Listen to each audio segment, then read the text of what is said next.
Jankilla Production.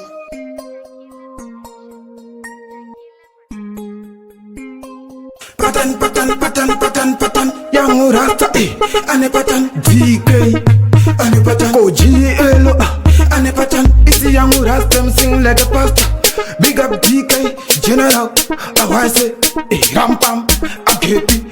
Banone, patan, Dine patan, DK, Dine patan, Young Rasta, Dine Fura, Dine patan, and the Pamango Mandaka Simba Fandan. So me say patan, Dine patan, DK, Dine patan, Young Rasta, Dine Fura, Dine patan, and the Pamango Mandaka Simba Fandan. Young Rasta, and the Sigmira, Goma Tango Patino Sika Katinora, one who is a Wamiro, one to Mongira, DK Batango Mairo, Pula, one who is a Varigusimbi Sans in Tiso, Young Ratango Maizigan in Dito, and those Amire, Budita Hopo, Mangomano, Dorazange Copo, and then the Patan Gusimba Fandan, Drigo Bigamuno is saying in that the Wapan, the Giro Wango Matango with the Baji Chaman, Ram Pam Pam Pam, Dorang Patan, so we say Patan, Dine Patan, DK, in Patan, Young Rasta, Dino Fura, Dine Patan, and the Pamango Mandaka Simba Fandan, so we say Patan, Dine Patan, DK, in Patan, Young Rasta, Dino Fura, Dine Patan, and the Pamango Mandaka Simba Fandan, and the Mire,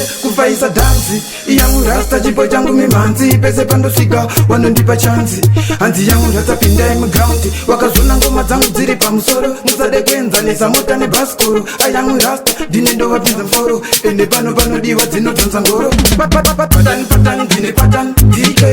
in Patan, Young Rasta, Dino Fura, Dine Patan, and the Pamango Mandaka Simba Fandan, so we say Patan, Dine Patan, DK, in Patan, Young Rasta, Dino Fura, Dine Patan, and the Pamango Mandaka Simba Fandan, Young Rasta, and the Sigmira, Goma Tango Patino Sika Katinora, one who is a Wamiro, one to Mongira, DK Batango Mairo, Pula, one who is a Varigusimbi Sans in Tiso, Young Ratango Maizigan in Dito, and those Amire, Budita Hopo, Mangomano, Dorazange Copo, and then the Patan Gusimba Fandan, Drigo Bigamuno is saying in that the Wapan, the Giro Wango Matango with the Baji Chaman, Ram Pam Pam Pam, Dorang Patan, so me say Patan, Dine Patan, DK, in Patan, Young Rasta, Dino Fura, Dine Patan, and the Pamango Mandaka Simba Fandan, so me say Patan, Dine Patan, DK, in Patan, Young Rasta, Dino Fura, Dine Patan, and the Pamango Mandaka Simba Fandan,